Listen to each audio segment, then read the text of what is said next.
Halo, apa kabar kalian hari ini? Hari ini aku bikin pho noodle. Ini enak banget ya, seger banget kalau dimakan. Bahan-bahannya udah aku tulis semua di video. Kalau misalnya kalian merasa ini terlalu cepat, bisa di-pause ya. Ini pertama-tama aku sangrai dulu untuk bumbu-bumbunya, ketumbar, kayu manis, cengkeh, dan bunga lawangnya. Dan ini aku sangrainya sampai wangi ya.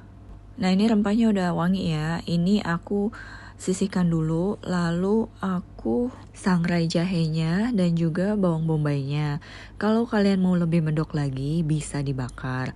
Ini aku pakai metode simple aku aja ya.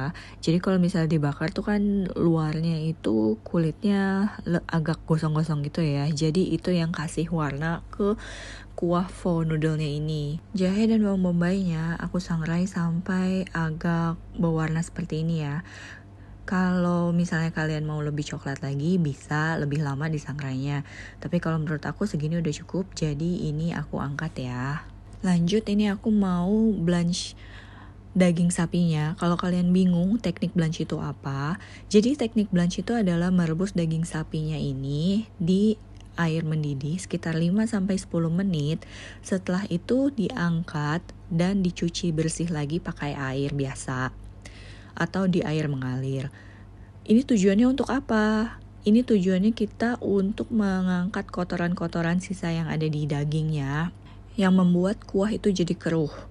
Tapi kalau misalnya kalian mau nge-skip teknik ini juga nggak masalah, karena ini hanya untuk membuat kuah lebih terlihat bening ya. Jadi kalau misalnya kalian merasa ini terlalu buang waktu, ya udah nggak apa-apa, di-skip aja. Tapi kuahnya ini nggak bisa bening.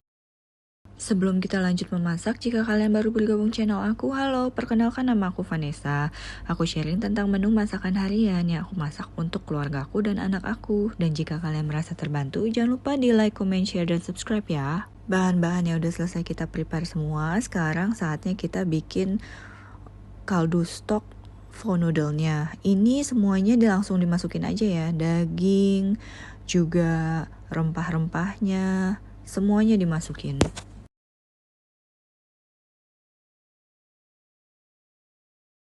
Dan ini untuk bawang bombay dan jahenya, ini aku potong-potong lagi ya supaya lebih terasa gitu, lebih infuse untuk sari-sarinya. Jangan lupa daun bawangnya, ini aku pakai di bagian putih-putihnya aja ya. Dan kalau untuk daunnya yang hijaunya itu biasanya dipakai untuk garnishnya. Nah, ini kalau misalnya udah kayak gini, kalian masak aja sekitar 2-3 jam atau sampai dagingnya ini empuk ya. Kalau misalnya dagingnya sudah empuk, bisa kita bumbuin dan kita sajikan ya. Oh iya, kalau kalian penasaran sama jenis mie yang aku pakai, aku bakal spill mie yang aku pakai ini di akhir video ya. Jadi make sure kalian nonton videonya sampai habis. Ini untuk kaldunya udah aku masak sekitar 2-3 jam ya. Sekarang waktunya aku bumbuin. Sebelum aku bumbuin ini aku tambahin kuahnya dulu ya, karena anak aku suka banget kuah, jadi kuah harus banyak.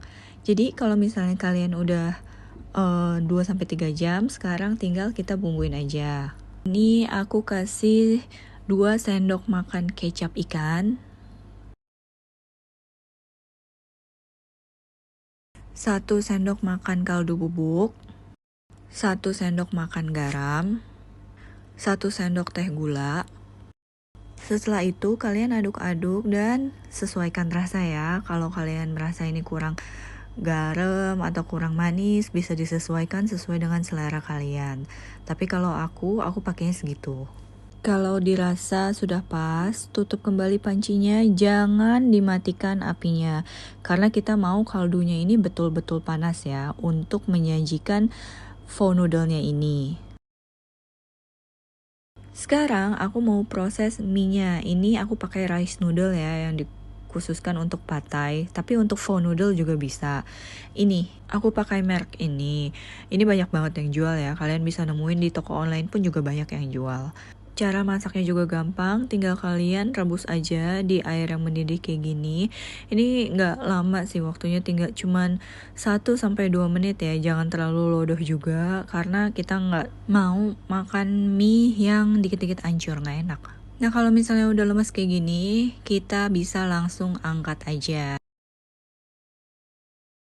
Nah ini untuk sayuran hijaunya aku pakai pakcoy ya, aku nggak potong-potong, jadi per lembar gini aja. Ini juga aku rebusnya nggak lama, karena aku sukanya makan sayur itu yang masih kres-kres gitu. Kalau udah waktunya kita plating, ini kalian siapkan bawang bombay mentah. Ini kalian iris-iris kayak gini ya, iris-iris tipis aja. Setelah itu kalian masukkan toge. Togenya mentah ya, jadi ini memang aku mau siram kuah panas. Jadi kuahnya itu kalian lihat tadi aku nggak matiin apinya ya. Jadi nanti pada saat panas-panas langsung aku siram, dan itu semuanya di sini baik toge maupun bombay itu udah pasti mateng. Dan setelah itu kita masukkan daging sapinya. Kalau untuk versi originalnya ada daging sapi slice yang tipis-tipis banget ya. Ini dimasukin mentah ke mangkoknya. Jadi pada saat mau disajikan baru disiram dengan kaldu yang masih mendidih itu, disiram gitu. Lalu dia matang sendiri pasti, karena kan tipis ya dagingnya ya. Nah ini kalian masukkan dagingnya sesuai dengan selera kalian ya. Mau banyak, dikitnya itu terserah kalian, suka-suka kalian. Setelah itu langsung kita siram dengan kaldu yang panas. Ya, ini masih mendidih banget ya. Jadi pastikan mangkok yang kalian gunakan itu mangkok yang tahan panas ya. Sekian ide menu masakan harian dari aku. Jangan lupa di like, comment, share, dan subscribe jika kalian merasa terbantu. Jangan lupa di recook, stay safe and healthy. Lots of love from Vanessa.